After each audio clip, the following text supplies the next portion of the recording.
Would it make you the jerk for serving someone else's leftovers without asking them? We'll get into that in a bit, but first, am I the jerk for telling my best friend she needs to hire a nanny instead of relying on me? So my best friend is like my sister, and we always help each other out when needed. She has a 10-month-old baby, and I've always been helping her in every way I can. But lately it started to be a daily thing. We live on the same floor next to each other, and she calls me to watch her baby over everything. I need a shower, can you hold him? He's so bored, can you hold him? She calls me like multiple times a day to ask for a favor, and now even when I don't reply, she comes to my house with her baby and asks if I can hold him. Yesterday I had some work to do on my laptop and she asked me to hold him for 10 minutes because she wanted to take a quick shower. I agreed for 10 minutes and that turned into 1.5 hours. Mind you, her son is really not an easy baby, cries uncontrollably the moment you put him down and try to play with him, so I'm forced to walk for 1.5 hours with him in my arms while I have other things to do. Anyway, yesterday I felt lightheaded while walking around with the baby, so I put him down while trying to distract him with some toys. He kept crying so loud, but I couldn't take him because I was worried I would drop him. She heard the crying and knocked my door in a ballistic, angry way, saying, "Why do you let him cry?" I explained to her the situation and also told her that it's her fault for not disciplining him and letting him play on his own. I've babysitted a lot of babies in the past and none of them were like this. It's not the baby's fault, it's definitely hers. She was like, "I don't like to ever hear my baby cry and I do not accept that you let him cry either." That really ticked me off, so I went on like,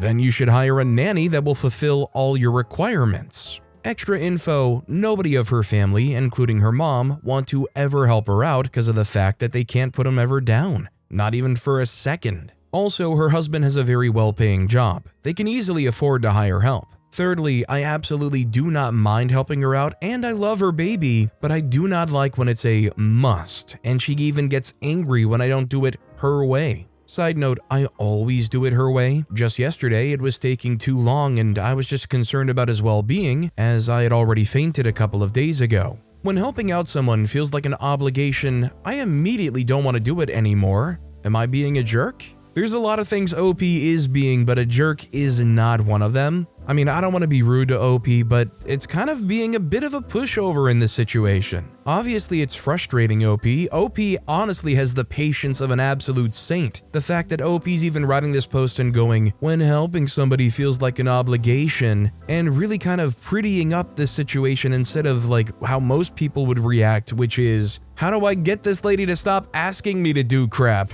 Meow Skitty commented, "Next time she knocks on your door with that baby, quickly grab your outside jacket and bag and open the door. Pretend you were going out to the store or something. This is only a temporary solution for when she refuses to get the hint or if you don't know how to say no." Also, hi, I'm Steven, and if you guys enjoy getting to decide whether or not all of these people are jerks, why not hit those like and subscribe buttons down below? That said, our next story is, am I the jerk for only paying for my sister's younger 2 kids to go on vacation, but not the older one? Myself, female 28, and my spouse are taking my niece, 14, and nephew, 12, on vacation to Disneyland this upcoming December. Their older sister, 19, is also invited, but I've decided I'm not going to pay for her park ticket or flight. She'll have to pay for it on her own.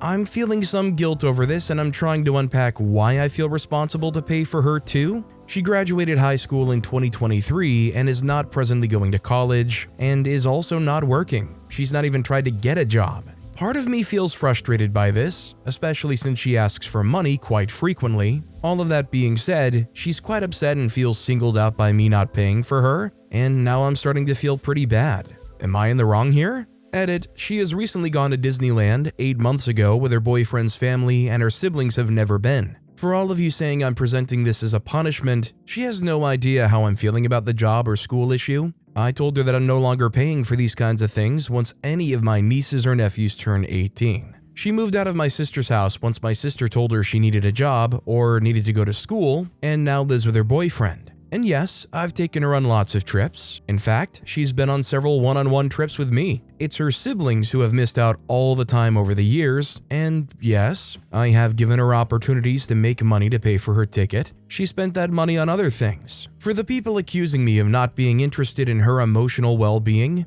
that's far from the truth. She struggles with substance use issues, and it's definitely been holding her back. I just didn't want to put that in the original post because I don't want people to immediately make judgments about her. I personally don't think OP's the jerk. I feel like if you're quick to jump to, oh, OP should pay for all of them, you're really kind of discounting the fact that they are 19. Now, I know in this day and age, 19 years old isn't exactly about to settle down with a home of their own age anymore, but as far as family members making these generous concessions, it kind of starts to dwindle down after 18 for a lot of people. I think that's a pretty normal thing. I don't know, like I kind of see some kind of like, oh, this could come across as favoritism, but I can't lie, if I were in OP's position, I'd have some hesitation over this too, considering this is a 19-year-old who also seems to be kind of just coasting. Kuroku Menu commented, not the jerk. She's an adult now. This is the dividing line. She's not a minor who has no choice but to be paid for or miss out.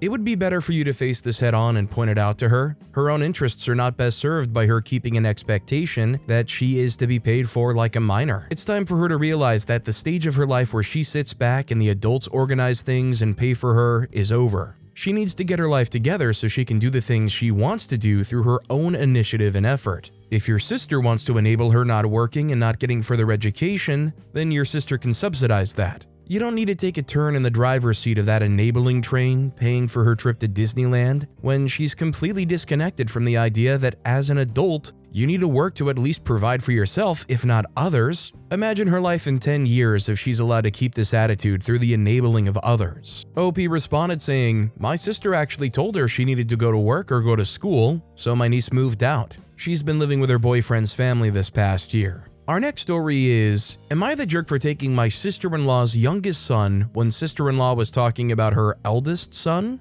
My husband, 26-year-old male, has two sisters. The oldest is Christina, 37-year-old female, and she's the sister-in-law mentioned in the title. Then there's Jessica, 33-year-old female. My husband is the baby of the family. Christina is married to John and they have two sons together. Christopher, 12-year-old male, and Theo, 9-year-old male. The history is that Christina clearly favors Christopher over Theo. This was somewhat apparent from day one. My husband and Jessica named Theo. Sister-in-law told them they hadn't time to talk about names for him before or when he was first born and wanted to know what name they thought would work for him. Both said Theo, and so Theo it was. While Christopher's name was chosen after Christina months before he was born. He was either going to be Christina if a girl or Christopher if a boy. Christina confessed to Jessica a few months after Theo was born that they hadn't actually wanted to have him at all. They were done with Christopher, but she got pregnant in vasectomy limbo. When Theo was a baby, she was always asking if family members could babysit so she could spend time with Christopher. But the reverse never happened, and then she would get annoyed that the family saw Theo so often and not Christopher, and then it had to be both, or Christopher alone, or neither. Christina also talks about Christopher a lot. She boasts about all these great achievements and how intelligent and advanced he is. None of that happens for Theo. She never talks about Theo, while she won't shut up about Christopher. At mine and my husband's wedding, she reprimanded us for dancing with Theo and not Christopher. We asked both boys and only Theo said yes. She said we should have told Theo no if Christopher said no. She won't let anyone spend time with just Theo still, but just Christopher is fine. When we've taken both boys out, Christopher is so mean about Theo. He says nobody likes or wants Theo. He says boring whenever Theo talks, or he'll talk about himself. We know he gets that from Christina. John doesn't care. My husband tried talking to him. My husband and I are getting so sick of all the talk about Christopher and nothing about Theo. My husband has talked to Christina about it, but she doesn't really seem to care at all about our younger son. This is now an every time we see her/them thing. So we were all together for a Sunday family lunch, and Christina brought up Christopher going back to school and how she got emails from all his teachers about how well behaved he is, how he's now captain of his football team and somehow got really good grades his first week back. Not to mention the things he wants to do. I let her talk a bit, but then I asked Theo how his first week back was. Did he like his teacher? My husband joined in. Christina was ticked. She told me I interrupted her and Theo was not being spoken about, and how rude it is to Christopher to ignore his accomplishments. My husband told her it's rude to ignore Theo. She again said we interrupted. Am I the jerk? I would really love to hear from somebody who does think OP's the jerk here. Poor Theo honestly shouldn't even be living with them. Like, I feel like unfortunately, frustratingly, CPS would see that situation and go, you know, they meet the minimums of quality of life necessary for them to keep their kids, so see you later. Although I bet if that were to happen, the parents would chime in and say, and what about Christopher? Does he exceed the minimums? Ginger Who Drinks Tea commented, not the jerk. Sister-in-law seems like one of those toxic moms obsessed with one child to the detriment of the other. At the very least, there's emotional neglect towards Theo. Have there been any signs of physical abuse or neglect with Theo? If so, it should be reported immediately. OP responded saying, there have been no signs of that, but I don't think that's because of any care toward Theo, more like she doesn't want to lose Christopher too. It's so toxic and has ruined the possibility of a close brotherly relationship between the two boys as well. It's all emotional. Theo gets so sad about it too, but there's nothing more we can do about it.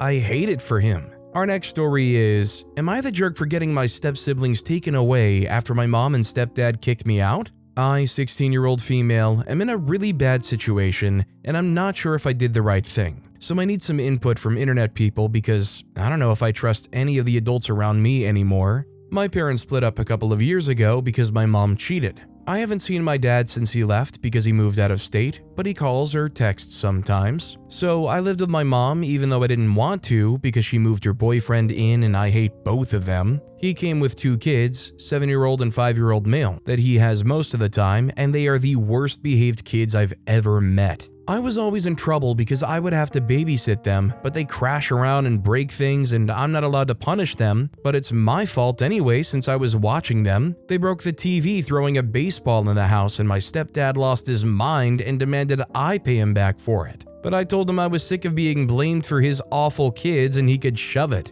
It turned into a big fight and they kicked me out and told me not to come back until my attitude was better. They took my phone, so I tried to call my dad from a friend's phone, but he never answered. And I couldn't remember my grandma's number. My friend told her parents even though I asked her not to tell anyone, and they called the cops and it turned into a whole thing. My mom told them that I ran away because I was mad I had to babysit, but they didn't believe her, I guess, because my grandma finally came and picked me up, and she says I'm staying with her until my dad can get here to take me back with him. My mom called my grandma last week yelling because her boyfriend's kids got taken away to go live with their mom because of the whole thing, and it's my fault. My grandma says it's not my problem, but I know the kids hate going to their moms because they pitch a fit any weekend they have to go. Also, I know this is a big hassle for my grandma even though she doesn't say anything, and it's not good for her health. Now my dad has to come back from overseas to deal with it too. Maybe I should have just apologized even though it wasn't my fault and waited it out. OP's definitely not the jerk here, and it's so sad that OP cares more about everybody else's feelings than most of the people in this story do. I definitely understand feeling sad about kind of setting off this chain reaction, but honestly, from the way things sound, I think this is what needed to happen. Just focus on getting past this and likely things will be a lot better. Winton commented, quoting, my grandma says it's not my problem, but I know the kids hate going to their moms because they pitch a fit any weekend they have to go. Also, I know this is a big hassle for my grandma, even though she doesn't say anything, and it's not good for her health. Now my dad has to come back from overseas to deal with it too. Maybe I should have just apologized, even though it wasn't my fault, and waited it out. The kids are probably getting the parenting they need at their moms. They definitely are not getting it from their dad. Your dad has to parent or deal with the consequences of being a parent? God dang. Grandma, she's dealing with the consequences of your mom's crappy parenting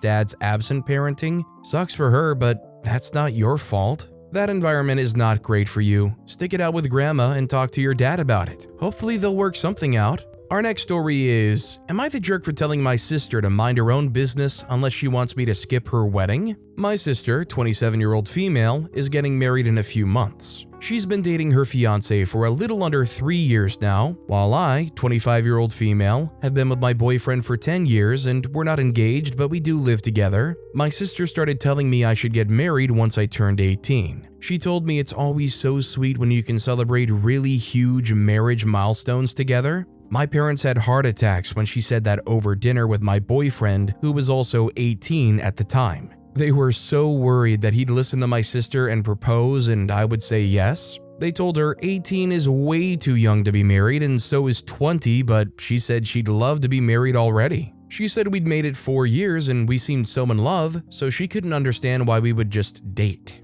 And she said it like it was disgusting. My parents had to be reassured a bunch of times we weren't getting married just because my sister thought we should. Every few weeks or months, she would ask if I'm engaged yet. She'll tell me how I should be, she'll tell me how I should break up with my boyfriend if he's not proposing. I told her I was happy with how things were. She would say I couldn't be. It got worse when she started dating her fiancé. She became obsessed with me getting engaged, and I started spending less time with her, but she would text randomly and ask if I was engaged yet. I finally decided to sit her down and say we didn't plan to marry in our 20s, or not until we're like 28 or 29 at the earliest and we're happy. She told me it was so unromantic to plan marriage in that way, and I should expect him to surprise me with a really romantic and spontaneous proposal. It got worse again when she got engaged and my boyfriend and I bought a house together. She got a lot meaner about it, like how I'm being strung along and how freaking stupid I am because look at her getting married within the first 3-ish years. I lowered contact between us, but then she went to my boyfriend and tried pressuring him directly and trying to claim I was so upset he still hasn't proposed, etc. When he told me, I was ticked, and I told my sister to never do that again. She told me she was trying to help.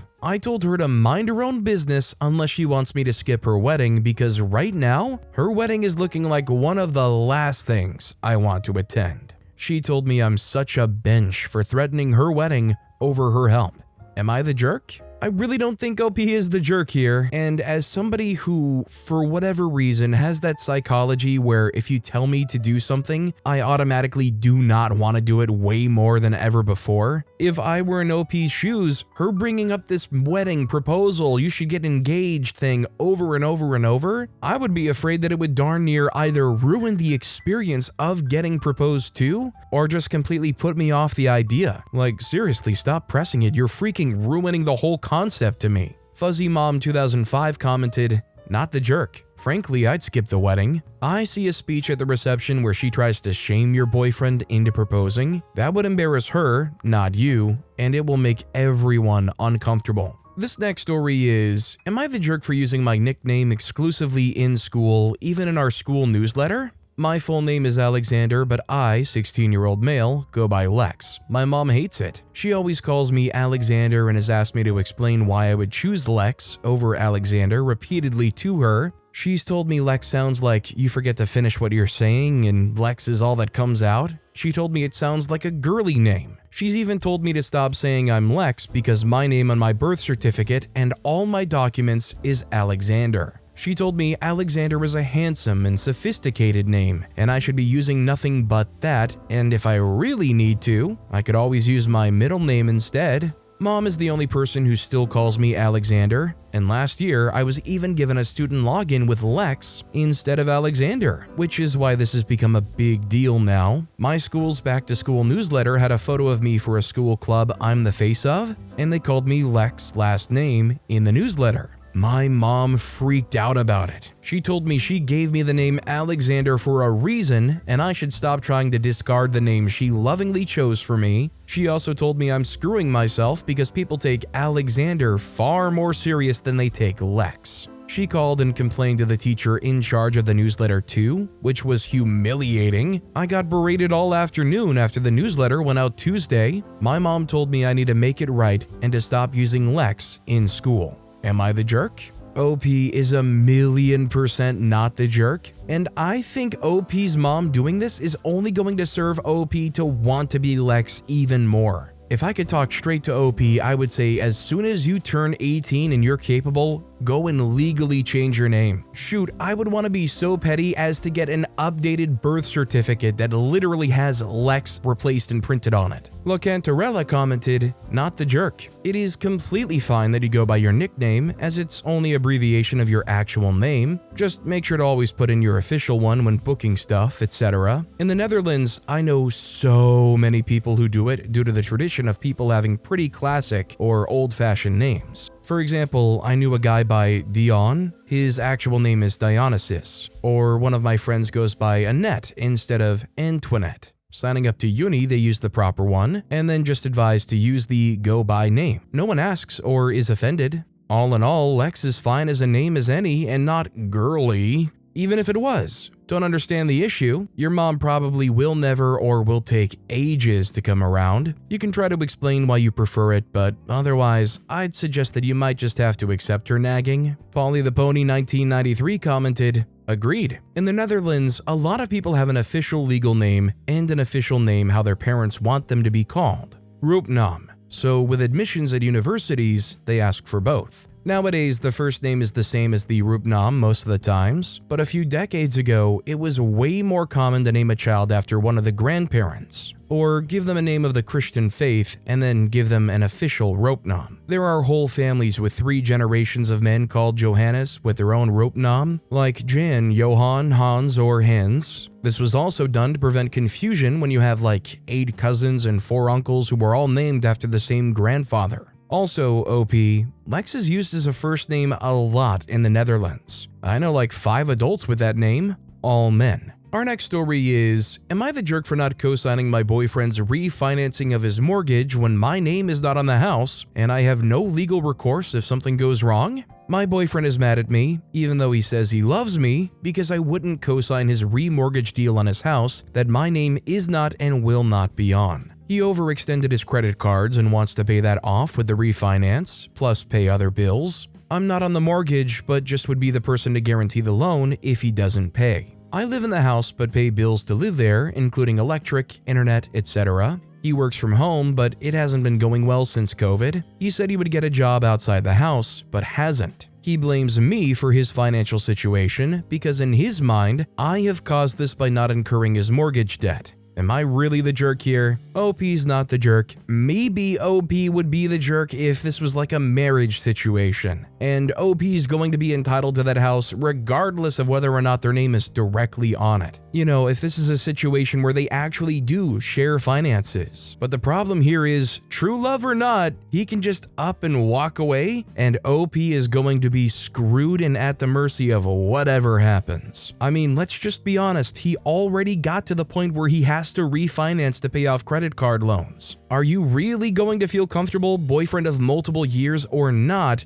signing your name on that dotted line? Walk to the Brook commented, not the jerk. Under no circumstances sign a mortgage without your name being on the deed. I'm more concerned that he's blaming you for his financial difficulties. Is this a relationship worth having? Our next story is, am I the jerk for not telling my boyfriend that my friend is a lesbian? Me, 16-year-old male, and my best friend Carly, 15-year-old female, have known each other since we were little. I'm bi and she's a lesbian, but she's so femme like debutante ball femme, no one can ever tell. She's closeted because her dad is our preacher and the only ones to know are me and her girlfriend. We've known each other so long that we sometimes play flirt and just have a lot of general fun together, especially at work at Walmart. I started dating my boyfriend Quinn, 15-year-old male, a few months ago. He sometimes gets upset about how much time I spend with Carly. He sometimes thinks something's going on between me and her that we were doing behind his back, no matter how many times I try to dissuade him. Last week, while at work, Carly had a bit of a freak out when she thought her dad found out about her, and on lunch break, I kinda just let her lay on my lap in my car while she calmed down.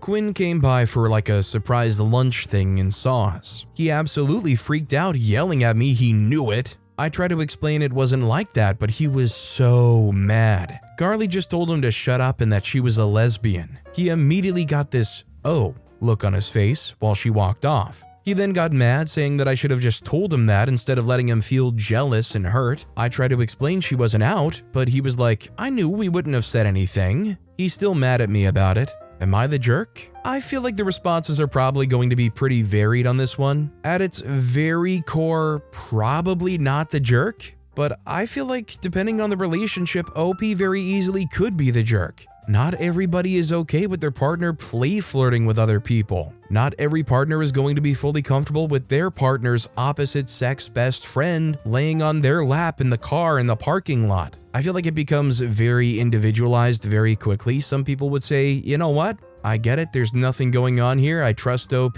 Plenty of other people are gonna say, I would never be comfortable with that. Applebum8807 commented, Carly's sexuality is not your boyfriend's business, especially if she isn't out. But I don't think you should be play flirting with someone if you're in a relationship.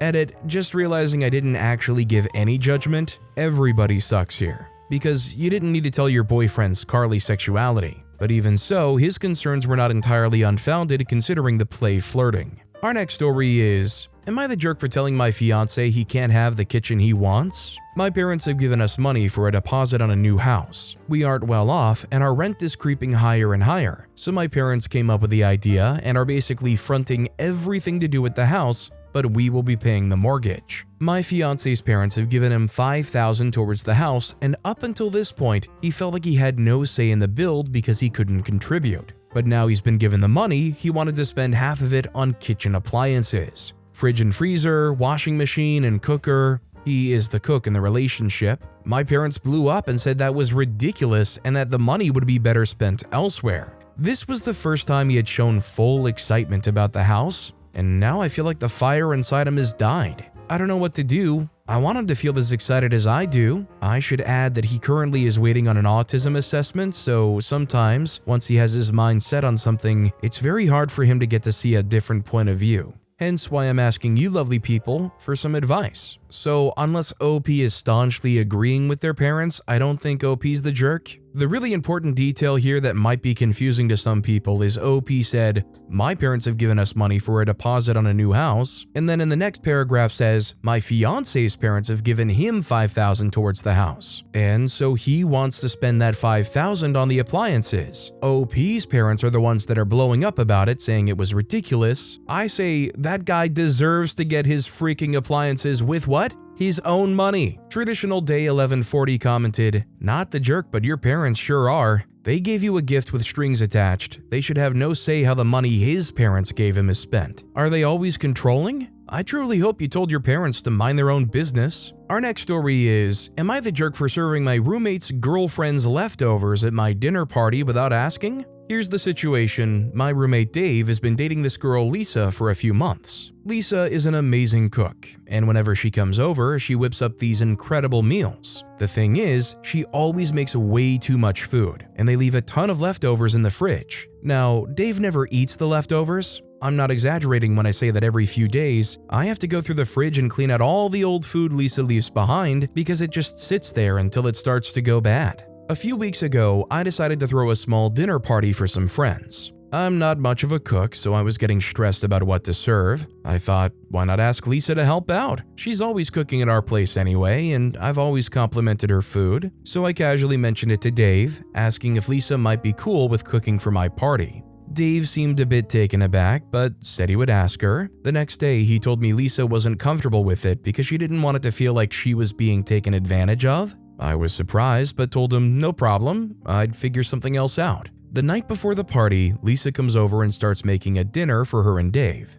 As usual, I'm in the kitchen hanging out with them and mention that I'm still trying to figure out what to serve at my party the next day. Lisa doesn't say much but continues cooking, and I notice she's making a lot of food. Way more than just for her and Dave. After they finish eating, they leave the leftovers in the fridge. Given the history of these leftovers going uneaten and just taking up space until I have to clean them out, I get an idea. The next day, I take out the leftovers, heat them up, and serve them at my dinner party, along with a bean dip I made. My friends loved the food and kept complimenting me on how great it was. I just smiled and thanked them without giving too many details. That night, Dave comes home, orders pizza, and goes to bed without even checking the fridge. 2 days later, after Lisa's already come and cooked another dinner, he notices that the leftovers are gone and asks me what happened to them. I tell him I used them for my party. He gets super mad and said I had no right to take the food Lisa made. I argued that it was just leftovers, and since they never eat them, I figured it was better than letting them go to waste. Now, both Dave and Lisa are pretty ticked at me, saying it was a jerk move to steal her cooking for my party. I think they're overreacting because it was just food that was going to end up in the trash otherwise. So, am I the jerk for serving my roommate's girlfriend's leftovers at my dinner party without asking? I am kind of conflicted here. I think outright it is a jerk move. Like, no way should you be doing that without ever checking in with them. But I do recognize that most of the time it does just go to waste anyways. But I mean, you don't really know if this is one of those times where they made that for a reason. They did genuinely want all those leftovers, etc. Z Wows commented, "You're the jerk. You should at least ask if you can use it or offer to pay for the cost of the ingredients to make those food. It doesn't matter if those would end up in the trash, you should have asked for their permission to use it. Now Lisa really is being taken advantage of. But with that being said, that's all the time we have for today. Now, if you want to hear another crazy Am I the Jerk Here story, check out that video on the left. Or if you missed my latest video, check out that video on the right. That said, I'll see you all next time with some more stories.